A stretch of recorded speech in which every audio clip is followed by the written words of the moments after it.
G'day guys, welcome back to the channel, and welcome back to Baldurs Gate 3.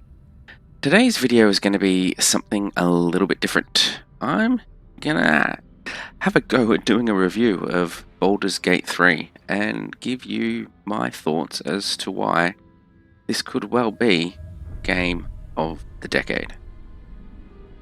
Now I'll preface this by saying I have played over 48 hours of Baldurs Gate 3 so far, and I'm still in Act 1. That's how big and rich this game is. There is so much to see, do, and discover in this game. And I feel like I've barely scratched the surface. So the game is set in the Forgotten Realms, a fantasy world filled with magic, monsters, and adventure. You start off as a prisoner of the Mind Flayers, a race of evil psionic beings that want to turn you into one of them by implanting a parasite in your brain. You manage to escape from their ship, but you crash land near the city of Baldurs Gate, where you discover that you've gained some of their powers, and that you are not the only one infected. You need to find a way to remove the parasite before it consumes you, while also dealing with the threats and opportunities that arise in this chaotic land.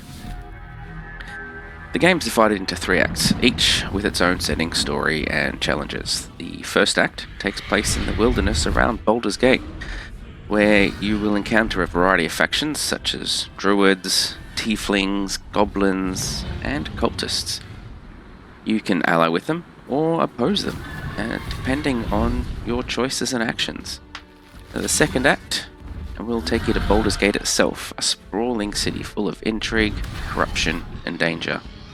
You have to navigate the complex politics and power struggles of the city, while also uncovering secrets about your origin and destiny. The third act is the climax of the game, where you travel to the Underdark, a vast subterranean realm inhabited by strange and deadly creatures. You have to face the final confrontation with the Mind Flayers and their allies, as well as make some hard decisions that will shape the fate of yourself and the world. Baldurs Gate 3 is not just a game about combat and exploration though. It's also a game about role-playing and storytelling. The game gives you a lot of freedom and agency to shape your character and your story through dialogue choices, skill checks, environmental interactions, and moral dilemmas. You can be a hero or a villain, a leader or a follower, a friend or a foe. You can romance your companions or betray them. You can use diplomacy or deception, stealth or violence, magic or technology. You can even use your Mind Flayer powers to influence others or access hidden areas. The game is full of memorable moments and characters that will make you laugh, cry, cheer, or rage. Some of the more iconic encounters and interactions in the game: the opening cinematic, where you witness the Mind Flayer invasion and escape from their ship. The first time you meet your companions and share your dreams through the Mind Link. The battle at Druid Grove, where you have to decide whether to side with the druids or the tieflings. The encounter with Scratch, an adorable dog that you can adopt as your pet, and, just as an aside, is the bestest boy ever. The quest to rescue Halcyon, a powerful druid who can help you with your parasite problem. The visit to Auntie Ethel's house, where you have to deal with her twisted magic and her creepy family. The infiltration of the goblin camp, where you can either fight your way through or disguise yourself as one of them. The meeting with Raphael, a mysterious devil who offers you a deal to remove your parasite. Far be it from me to disappoint.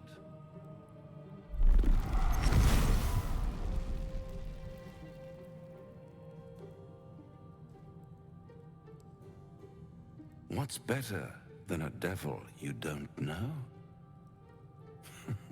A devil you do. And the exploration of the Underdark, where you encounter exotic creatures like Myconids, Dwagar, Illithids, and Beholders. The romance scenes with your companions, where you can express your feelings and intimacy.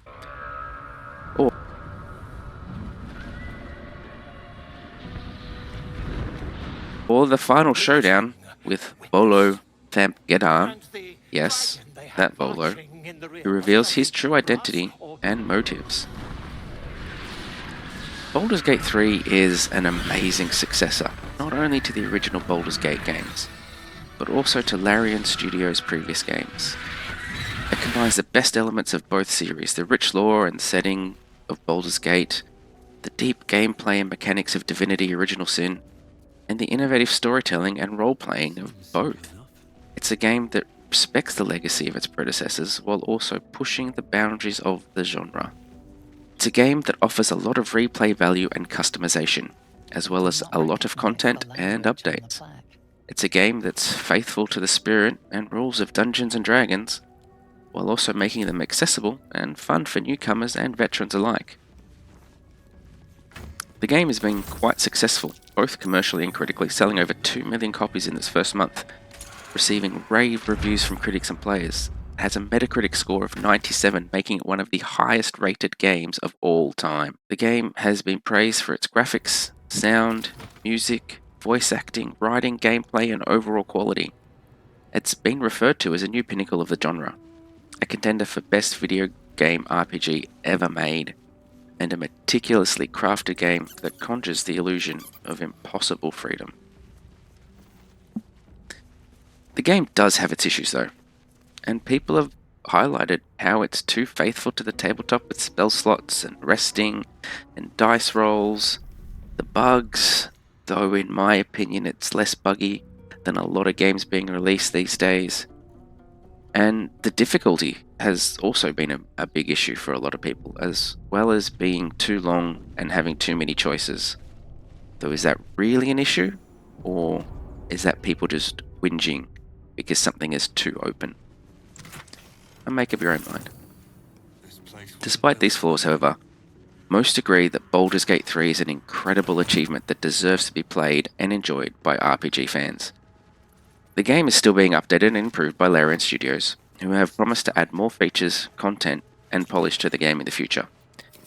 They've also been very responsive to feedback and suggestions from the community, as well as very transparent and communicative about their development process. They have released several patches with over 1,000 fixes and tweaks, as well as several roadmaps with their plans and goals for the game. So what are you waiting for? If you haven't played Baldur's Gate 3 yet, you definitely should give it a try. It's one of the best games of this year, and one of the best RPGs ever made. It's a game that will make you feel like you're playing a real D&D campaign with your friends, or like you're living in a fantasy world full of adventure and wonder. It's a game that will challenge you, surprise you, delight you, and reward you. It's a game that will make you fall in love with RPGs all over again. So that's it for this video, guys. I hope you enjoyed it and found it helpful. If you did, please leave a like and subscribe to my channel. While you're there, make sure to hit the bell icon and enable notifications so that YouTube can let you know when I release something new. Let me know what you think of Baldur's Gate 3 in the comments below. What's been your favourite moment? How many times did you kick the squirrel? Be honest. I know you did. And were you scared by the encounter in the village?